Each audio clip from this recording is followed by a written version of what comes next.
High friends, online technique সার্ভিসে all of friends. আজ আমি এই ভিডিওর মাধ্যমে দেখাবো how to add XLOOKUP function in MS Excel.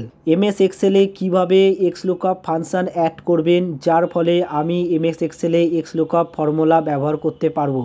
আমি যতদূর জানি এক্সলুকআপ ফর্মুলা এমএস অফিস 365-এ অলরেডি থাকে, বাট প্রফেশনাল এমএস অফিসে যেমন 2013, 2016, 2021 অ্যানি ভার্সনে এক্সলুকআপ ফাংশন অলরেডি থাকে না। আপনাদের অ্যাড করতে হবে এবং কিভাবে আপনারা অ্যাড করবেন এক্সলুকআপ ফাংশন এমএস এক্সেলে আজ আমি এই ভিডিওর মাধ্যমে ফুল টিউটোরিয়াল দেখাবো। ভিডিওটি এন্ড তক দেখবেন। চলুন তাহলে বেশি দেরি না করে ভিডিও স্ক্রিনে।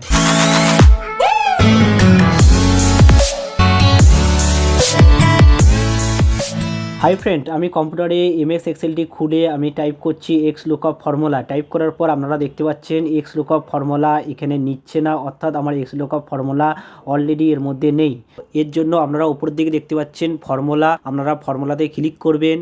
ক্লিক করার পর আপনারা দেখতে পাচ্ছেন লুকআপ অ্যান্ড রেফারেন্সে ক্লিক করবেন। ক্লিক করার পর আপনারা চেক করে নিতে পারবেন যে আপনাদের এক্সলুকআপ ফর্মুলা এর মধ্যে আছে কি নেই। যদি এর মধ্যে এক্সলুকআপ ফর্মুলা থাকে তাহলে নেবে, আর যদি না থাকে তাহলে আপনাদের নেবে না। এখানে সবই ফর্মুলা এখানে শো হয়ে থাকবে, যেগুলো আপনারা এমএস এক্সেলে আপনি করতে পারবেন। বুঝতে পেরেছেন? তারপর আপনারা বাঁ দিকে দেখতে পাচ্ছেন ফাইল, আপনারা ফাইলে ক্লিক করবেন। ক্লিক করার পর আপনারা দেখতে পাচ্ছেন অ্যাকাউন্ট বলে লেখা আছে, আপনারা অ্যাকাউন্টে ক্লিক করবেন। ক্লিক করার পর আপনারা দেখে নিতে পারবেন যে এইখানে যেখানে লেখা আছে অ্যাবাউট এক্সেলে আপনারা ক্লিক করবেন। ক্লিক করার পর আপনারা চেক করে নেবেন যে আপনাদের এটি 32 বিট না 64 বিট।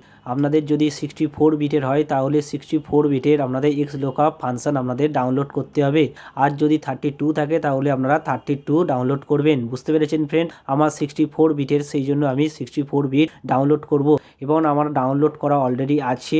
আমার এই ভিডিওর ডেসক্রিপশানে দেওয়া থাকবে 32 বিট আর 64 বিট, আপনারা সেখান থেকে ডাউনলোড করে আপনারা এখানে অ্যাড করে দিতে পারবেন। বুঝতে পেরেছেন? আপনারা এক্সলুকআপ ফাংশনটি ডাউনলোড করে নেওয়ার পর আপনারা এইখানে আসবেন। এইখানে এসে আপনারা দেখতে পাচ্ছেন মোর বলে লেখা আছে, আপনারা মোরেতে ক্লিক করবেন। ক্লিক করার পর আপনারা দেখতে পাচ্ছেন অপশান, আপনারা অপশানে ক্লিক করবেন। ক্লিক করার পর একটি পপ আপ ওপেন হবে এবং আপনারা দেখতে পাচ্ছেন একদম নিচের দিকে অ্যাডস ইনস লেখা আছে। অ্যাড ইনসে আপনারা ক্লিক করবেন। অ্যাড ইনসে ক্লিক করার পর আপনারা একদম নিচের দিকে দেখতে পাচ্ছেন ম্যানেজ বলে লেখা আছে, তার পাশে এক্সেল অ্যাড ইনস বলে লেখা থাকবে এবং আপনারা গোতে ক্লিক করবেন। গোতে ক্লিক করার পর আপনারা ডান দিকে দেখতে পাচ্ছেন ব্রাউজার বলে লেখা আছে, আপনারা ব্রাউজারে ক্লিক করবেন। ব্রাউজারে ক্লিক করার পর আপনারা এক্সলুকআপ ফাংশনটি যে ফোল্ডারে ডাউনলোড করে সেভ করে রেখেছেন সেই ফোল্ডার থেকে এক্সলুকআপ ফাংশনটি এখানে আপলোড করবেন। আমার 64 বিটে, সেই জন্য আমি 64 বিট এক্সলুকআপ ফাংশনটি সিলেক্ট করে আমি এখানে আপলোড করলাম। আপলোড করে নেওয়ার পর আপনারা দেখতে পাচ্ছেন ডান দিকে টিক চিহ্ন দেওয়া আছে এবং আপনারা ওকেতে ক্লিক করবেন। ওকেতে ক্লিক করার পর আমি দেখব আমার এই এক্সেলে এক্সলুকআপ ফর্মুলাটি কাজ করছে কিনা। আমি এক্সলুকআপ ফর্মুলাটি টাইপ করলাম। টাইপ করার পর আপনারা দেখতে পাচ্ছেন এক্সলুকআপের পপ আপ শো হচ্ছে, অর্থাৎ আমি এক্সলুকআপ ফর্মুলাটি এই এক্সেলে ব্যবহার করতে পারবো।